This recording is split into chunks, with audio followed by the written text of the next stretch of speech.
لا إله إلا الله نحمده ونصلي على رسوله الكريم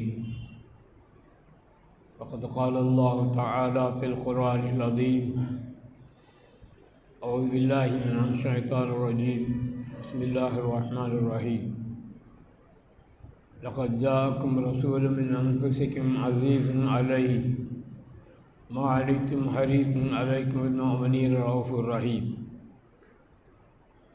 وقال تعالى النبي أولى بالمؤمنين وقال رسول الله صلى الله عليه وسلم لا يؤمن أحدكم حتى أكون أحب إليه من والده وولده والناس أجمعين صدق الله العظيم وصدق رسوله النبي الكريم ونحن على ذلك من الشاهدين والشاكرين والحمد لله رب العالمين. அளவற்ற அருளாளனும் நிகரற்ற அன்புடையனுமாகிய அல்லாஹ்வின் திருநாமத்தால் எனது வார்த்தைகளை தொடங்குகிறேன்.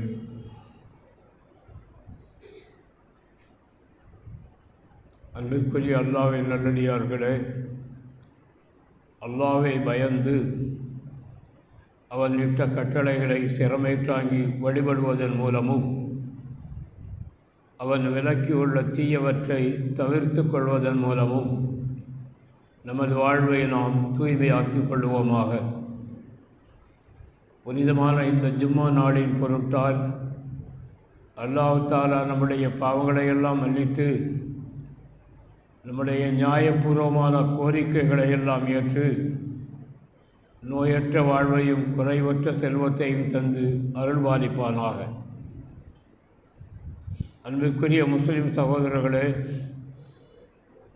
இந்த உலகளாவிய வரையில் நபிகள் நாயகம் ஸல்லல்லாஹு அலைஹி வஸல்லம் அவர்கள் பிறந்த இந்த மாதத்தை ஒட்டி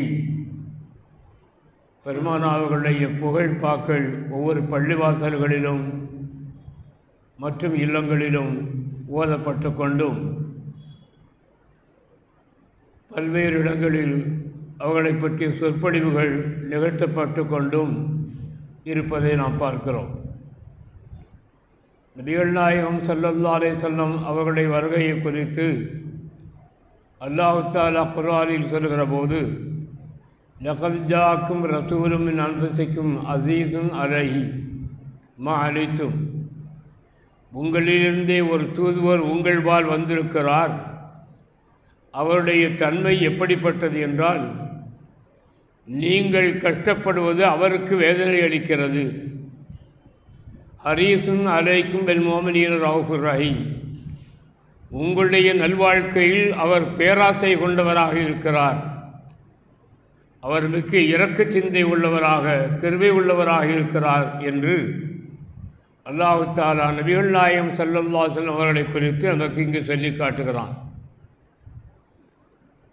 இந்த வசனம் ஒரு சிறப்பான ஒரு வசனமாகும். இப்பொழுது வாசிக்கப்பட்ட இந்த வசனம் மிகச் சிறப்பான ஒரு வசனமாகும். அந்த சிறப்பை குறித்து சில கிதாபுகளில் சொல்லப்பட்டிருக்கிறது. எந்த ஒரு மனிதன் காலையில் இந்த வசனத்தை ஓதி பெருமானார்களின் மீது ஸலவாத்தையும் ஓதி வருவானோ, மாலை வரையிலும் அவனுக்கு வஃபாத்து மரணமே ஏற்படாது என்றும், மாலையில் ஒரு மனிதன் இந்த ஆயத்தை ஓதி ஸலவாத்தையும் ஓதி வருவானேயானால் காலை வரையிலும் அவனுக்கு வஃபாத்து வராது, மரணமே வராது என்றும் ஒரு கிதாபிலே எழுதப்பட்டிருக்கிறது. ஒரு பெரியார் அவர்கள் இதை வழக்கமாக அப்படி ஓதி வந்தார்கள். தமக்கு மரணம் வரக்கூடாது என்பதற்காக அல்ல, மாறாக பெருமானார் ஸல்லல்லாஹு அலைஹி வஸல்லம் அவர்களுடைய அந்த பெருமிதத்தை மனத்திலே வைத்துக்கொண்டு அவர் ஒவ்வொரு நாளும் வழமையாக இப்படி ஓதிக்கொண்டே இருந்தார். அப்படி ஓதிக்கொண்டு வருகிற போது அவருக்கென்று நிர்ணயம் செய்யப்பட்டிருக்கிற அந்த மரண வேளை நெருங்கிய போது இஸ்ராயில் அலைஹிஸ்ஸலாம் அவர்கள் ரூவை கைப்பற்றுவதில் கொஞ்சம் சிக்கல் ஏற்பட்டது. அப்பொழுது இஸ்ராயில் அலைஹிஸ்ஸலாம் அல்லாஹ்விடத்திலே முறையீடு செய்ய அல்லாஹ் தஆலா நபிகள் நாயகம் ஸல்லல்லாஹு அலைஹி வஸல்லம் அவர்களுக்கு செய்தி அனுப்பினான். அந்த பெரியார் வளமையாக ஓதிக்கொண்டிருக்கிறார், இன்றைய தினம் அதை ஓத வேண்டாம் என்று சொல்லுங்கள் என்று சொல்லி அன்றைய தினம் அந்த பெரியார் அதை ஓதாமல் இருக்கிற காலகட்டத்தில் அவருடைய ரூஹை கைப்பற்றப்பட்டது என்று பெரியார்களுடைய வரலாறுகளில் சொல்லப்படுவது உண்டு. ஒரு கட்டத்தில் ஷிப்லி ரஹ்மத்துல்லாஹி அலைஹி அவர்கள் தன்னுடைய மாணவர்களுக்கு பாட போதனை செய்து கொண்டிருந்தார்கள், பாடம் நடத்தி கொண்டிருந்தார்கள். அப்பொழுது ஒரு மனிதர் அந்த சபையின் உள்ளே வந்தார். உடனே ஷிப்லி ரஹ்மத்துல்லாஹி அவர்கள் பாடாரை விட்டும் எழுந்து சென்று வேகமாக சென்று அவரை வரவேற்று உபசரித்தார்கள். அப்போ மாணவர்களுக்கு ரொம்ப பெரிய ஆச்சரியம் அது. ஏனென்றால் பாடம் நடந்து கொண்டிருக்கிற போது அந்த நாட்டினுடைய அரசரே வந்தாலும் எழுந்திருக்க மாட்டார்கள் அவர்கள். அப்படி இருக்கிற போது யாரோ எவரோ என்று ஒரு மனிதர் உள்ளே வந்தார். அவரை எழுந்து சென்று இவர்கள் மரியாதை செய்கிறார்களே, யார் அவர், எதற்கப்படி மரியாதை செய்கிறார்கள் என்ற ஒரு ஆச்சரியம் மாணவர்களுக்கு இருந்தது. மறுநாள் அன்று ஷிப்லி ரஹ்மத்துல்லாஹி அலைஹி அவர்கள் கனவு காணுகிறார்கள். அதாவது முதல் நாள் ஒரு கனவு கண்டார்கள். ஷிப்லி ரஹ்மத்துல்லாஹி அலைஹி நபிகள் நாயகம் ஸல்லல்லாஹு அலைஹி வஸல்லம் அவர்கள் திருத்தோற்றம் வழங்கி, நாளை உம்மிடத்திலே ஒரு சொர்க்கவாசி வருவார், அவருக்கு நீங்கள் மரியாதை செய்ய வேண்டும் என்று பெருமானார் அவர்கள் சொல்லியிருந்தார்கள். அந்த அடிப்படையிலே தான் பாட அறைக்கு அவர் உள்ளே வருகிற போது எழுந்து சென்று அவர்கள் மரியாதை செய்தார்கள். மறுநாளும் பெருமானார் அவர்களை கனவிலே கண்டபோது ஷிப்லி ரஹ்மத்துல்லாஹி அவர்கள் கேட்டார்கள், நாயகமே, தாங்களே வந்து அவருக்கு மரியாதை செய்ய வேண்டும் என்று சொன்னீர்களே, அப்படி அவர் என்னதான் செய்தார் என்று கேட்டார்கள். அப்பொழுது நபிகள் நாயகம் ஸல்லல்லாஹு அலைஹி வஸல்லம் சொன்னார்கள், இந்த லகத் ஜாஅக்கும் ரசூலும் மின் அன்ஃபுசிக்கும் என்ற இந்த ஆயத்தை ஓதி வளமையாக என் மீது ஸலவாத்து ஓதுவதையும் வளமையாக கொண்டிருந்தார். அப்படிப்பட்டவர் ஒரு சொர்க்கவாசி, அவருக்கு மரியாதை செய்ய சொல்ல வேண்டியது என்னுடைய கடமை அல்லவா, அதனால் நான் சொன்னேன் என்று பெருமானார் அவர்கள் சொன்னார்கள் என்று ஷிப்லி ரஹ்மத்துல்லாஹி அலைஹி அவர்கள் சொன்னார்கள். அப்படியானால் இந்த ஆயத்து ஓதி செலவாத்தையும் ஓதுகிற போது ஆயுளுக்கு பாதுகாப்பு இருக்கிறது, சொர்க்கம் நிச்சயிக்கப்படுகிறது, அப்படிப்பட்ட ஒரு சிறப்பெல்லாம் இந்த ஆயத்துக்கு இருக்கிறது என்பதனால் முதல் சரி ஓதுகிற போது முதலில் இந்த ஆயத்தை ஓதிவிட்டுத்தான் நாம் தொடங்குகிறோம். இந்த ஆயத்தில் பெருமானார்களை குறித்து சொல்லப்படுகிற போது அல்லாஹ் தஆலா சொல்கிறான், அசீசுன் அலைஹி மா அனித்தும், உங்களுக்கு ஒரு சங்கடம் ஒரு கவலை என்று வந்தால் அவர்களுக்கு அது கவலை ஏற்படுகிறது, துன்பம் ஏற்படுகிறது என்று அல்லாஹ் தஆலா சொல்கிறான். நமக்கு ஒரு கஷ்டம் என்றால் கவலை அவர்கள் படுகிறார்கள், நம்முடைய கஷ்டத்திற்கு அவர்கள் எப்படி கவலைப்படுகிறார்கள்? இது என்ன தொடர்பு? பெரியார்கள் சொல்லுவார்கள், நம்முடைய உடலில் எங்கேனும் ஒரு பாகத்தில் முள் தேய்த்து விடுகிறது என்று வைத்துக் கொள்ளுங்கள், நமக்கு வேதனை ஏற்படுகிறது. உடலில் எந்த பாகத்திலே ஆயிருந்தாலும் சரி, எந்த பாகத்தில் முள் தேய்த்தாலும் நமக்கு வேதனை ஏற்படுகிறது. ஏன் ஏற்படுகிறது? உயிர் இருக்கிறது, உயிரின் காரணமாக அந்த வேதனை நமக்கு தெரிகிறது. அதே போன்றுதான் இந்த சமுதாயம் என்ற உடலுக்கு நபிகள் நாயகம் ஸல்லல்லாஹு அலைஹி வஸல்லம் உயிராக இருக்கிறார்கள். அதனால்தான் இந்த சமுதாயத்தில் எங்கேனும் ஒரு மூலையில் ஒரு முஸ்லீமுக்கு கஷ்டம் ஏற்படுகிறது என்று வைத்துக்கொண்டால் பெருமானார் அவர்கள் அதனுடைய வேதனையை நுகர்கிறார்கள் என்று சொல்லப்படுகிறது. அந்த அளவுக்கு இந்த சமுதாயத்தின் மீது பற்றும் பாசமும் கொண்டவர்கள் நபிகள் நாயகம் ஸல்லல்லாஹு அலைஹி வஸல்லம். நம்முடைய உயிர்களுக்கெல்லாம் உயிராக அவர்கள் திகழ்வதனால் அல்லாஹ் தஆலா சொல்கிறான், உங்கள் உயிரை விடவும் மேலாக மதிக்க தகுந்தவர்கள் அவர்கள் என்று அல்லாஹ் தஆலா சொல்கிறான். நபிகள் நாயகம் ஸல்லல்லாஹு அலைஹி வஸல்லம் அவர்களை நேசிப்பது மார்க்கத்தினுடைய கடமையாகும். நமக்கு கடமை அது. எப்படி அந்த நேசத்தை வெளிப்படுத்துவது?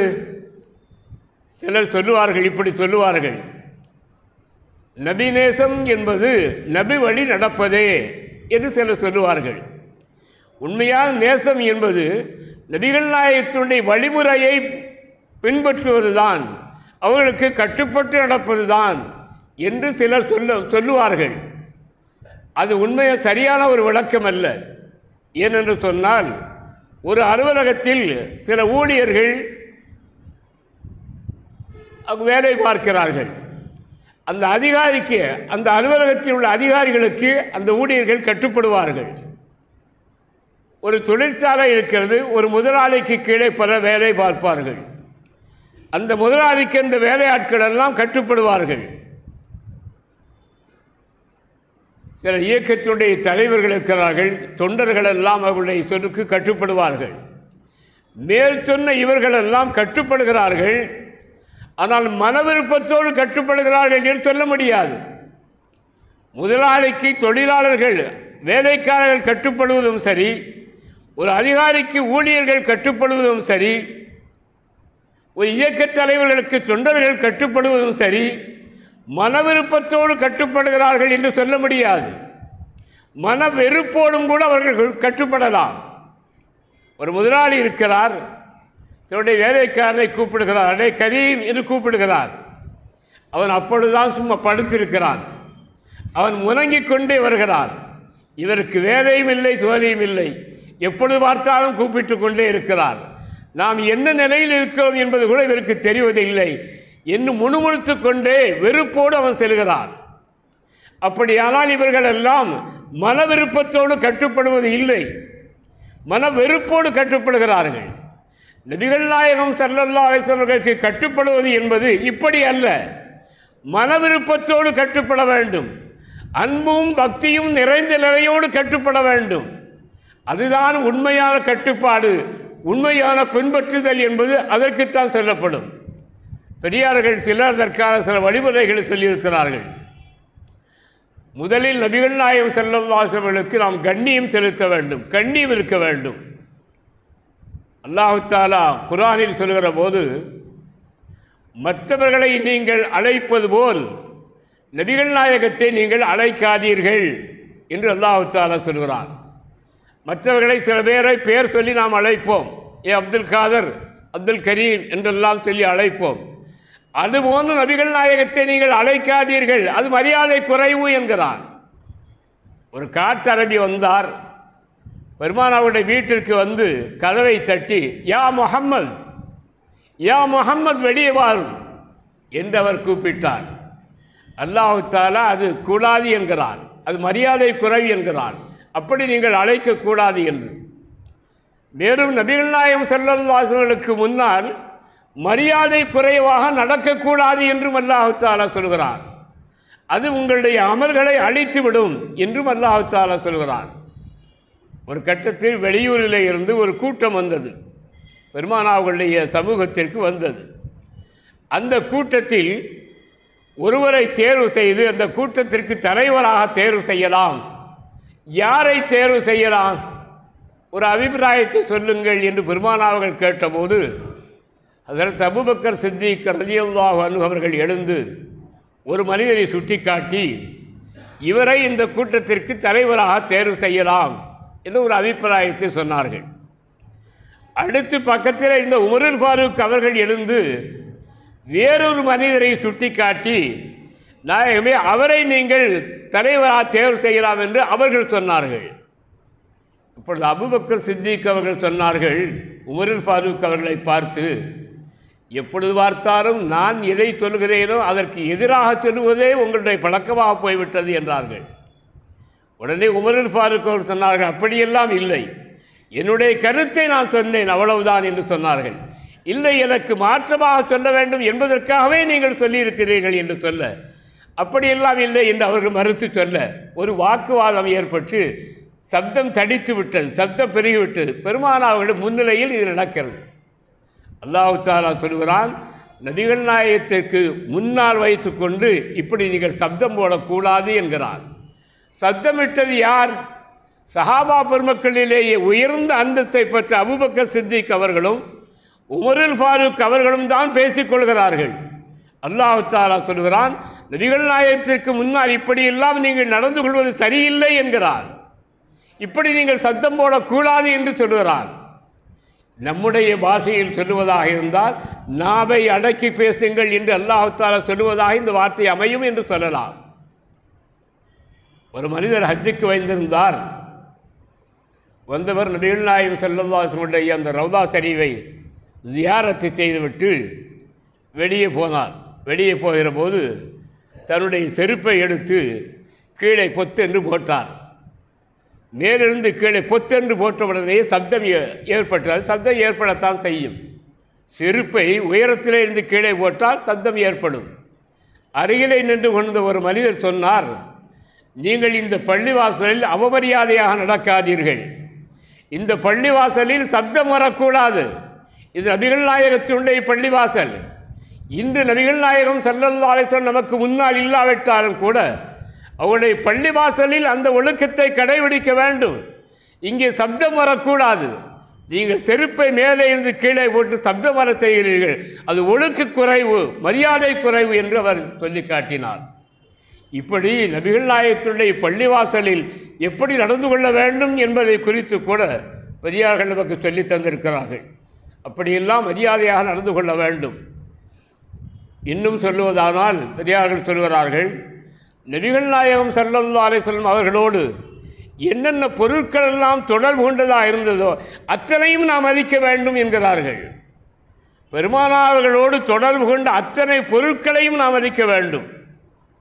நம்முடைய முன்னோர்கள் இமாம்கள் எல்லாம் அப்படித்தான் மதித்து வாழ்ந்தார்கள். நாம் ஆச்சரியப்படுகிறோம். அவர்கள் மதித்து நடந்த அந்த நிறைகளை பற்றி உண்மையில் ஆச்சரியப்படுகிறோம். இமாம் மாலிக் ரஹ்மத்துல்லாஹி அலைஹி அவர்கள் பெருமானார் ஸல்லல்லாஹு அலைஹி வஸல்லம் அவர்களுக்கு ஒரு வில் இருந்து அவர்கள் ஒரு வில் வைத்திருந்தார்கள். அந்த வில்லும் இப்பொழுதும் இருக்கிறது. அந்த வில்லை ஹஜ்ரத் மாலிக் இமாம் ரஹ்மத்துல்லாஹி அலைஹி அவர்கள் 4 பெரும் இமாம்களில் ஒருவர் இமாம் மாலிக் ரஹ்மத்துல்லாஹி அலைஹி அவர்கள் ஒது இல்லாமல் அந்த வில்லை கூட தொடமாட்டார்களாம்.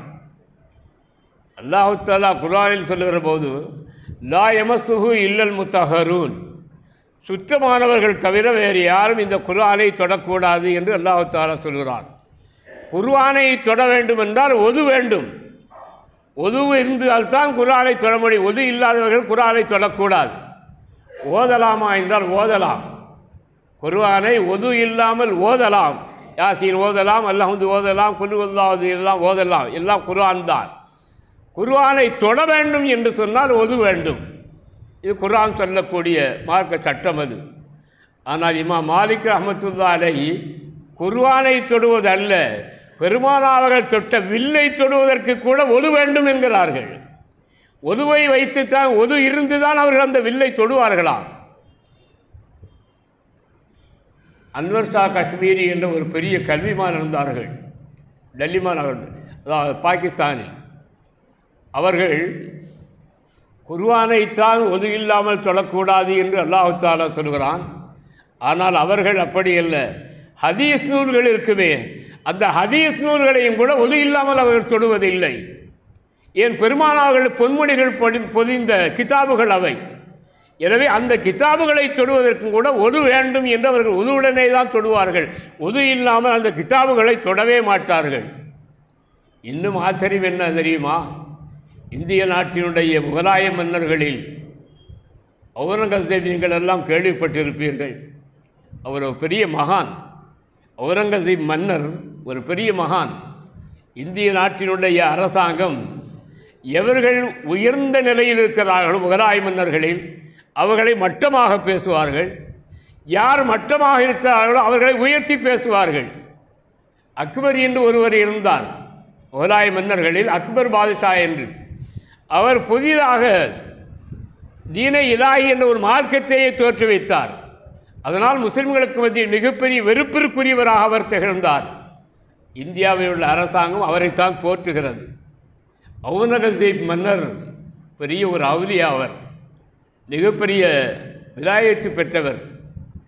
அந்த அவுரங்கசீப் ரஹ்மத்துல்லாஹி அலைஹி அவர்கள் அவர்களிடத்தில் ஒரு பணியாளர் இருந்தான். அவனுடைய பெயர் குல் முகம்மது. அந்த குல் முகம்மது என்ற அந்த பெயரை கூட ஒது இல்லாமல் அவர்கள் உச்சரிக்கவே மாட்டார்கள். பேர் பணியாளருடைய பேர் தான் அது. குல் முகம்மது என்று பணியாளருடைய பேர். அந்த வார்த்தையில் முகம்மது என்ற வார்த்தை இருக்கிறது. எனவே குல் முகம்மது என்று கூப்பிடுவதற்கு ஒது இருந்தால்தான் அந்த பெயரை உச்சரிப்பார்கள். ஒது இல்லை என்றால் அவர்கள் அந்த பெயரை உச்சரிக்க மாட்டார்கள்.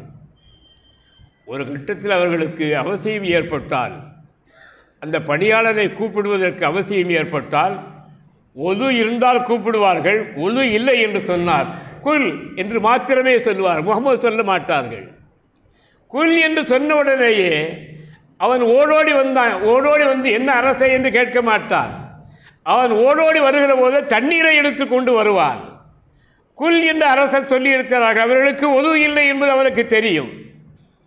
குல் என்று மாத்திரமே சொன்னதனால் அரசருக்கு ஒது இல்லை. எனவே ஒது செய்வதற்கு தண்ணீர் வேண்டும் என்று தண்ணீரோடு அவன் வருவானான்.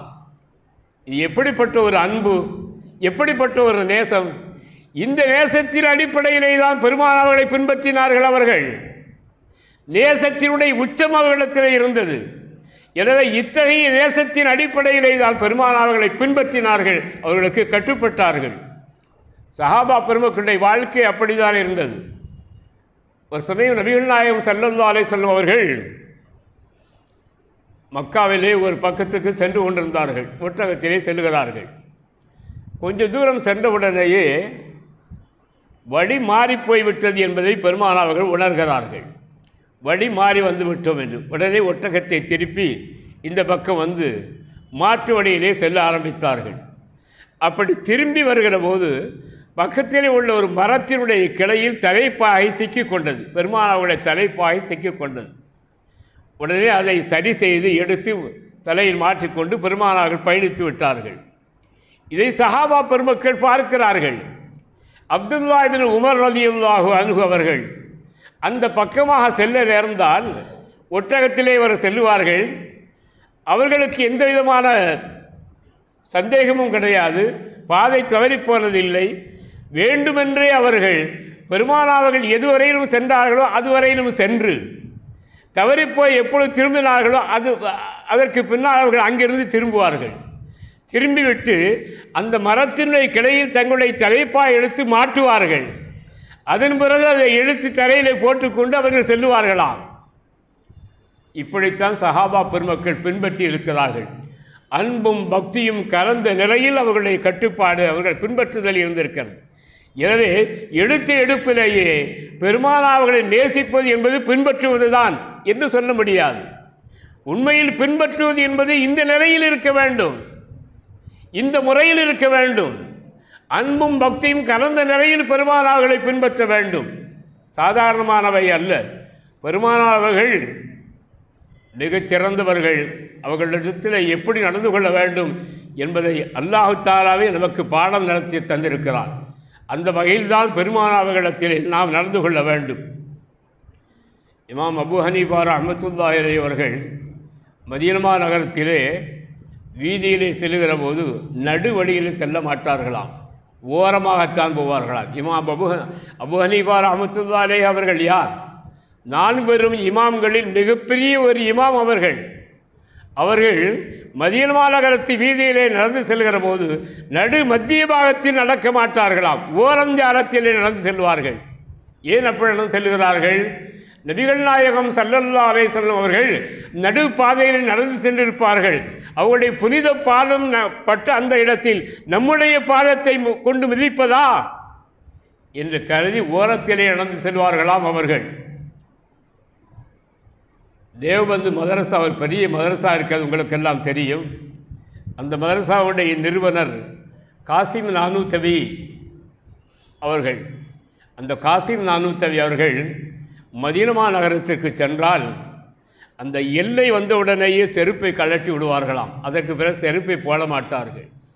இவ்வளவு மரியாதையோடு நம்முடைய மகான்கள் திகழ்ந்திருக்கிறார்கள். பெருமானார்களை எப்படி கண்ணியப்படுத்த வேண்டும், எப்படி நேசிக்க வேண்டும் என்பதை தங்களுடைய செயல்பூர்வமாக அவர்கள் வெளிக்காட்டியிருக்கிறார்கள். இப்படி அன்பும் பக்தியும் கலந்த நிலையில்தான் அவர்களுக்கு கட்டுப்பட வேண்டும், அவர்களை பின்பற்ற வேண்டுமே தவிர சும்மா வெறுமனே அவர்களை பின்பற்றுவதுதான் நேசம் என்று சொல்லிவிட முடியாது என்று பெரியவர்கள் நமக்கு சொல்லுவார்கள். எனவே நபிகள் நாயகம் ஸல்லல்லாஹு அலைஹி வஸல்லம் அவர்களை நேசிப்பது என்பது மார்க்கத்தினுடைய கடமை. கண்டிப்பாக நேசித்தே தீர வேண்டும். நம்முடைய குழந்தைகளுக்கும் அதை சொல்லிக் கொடுக்க வேண்டும். அந்த நேசம் நம்முடைய உள்ளத்திலே இல்லை என்றால், நன்றாக சொல்ல போனால் அந்த நேசம் என்பது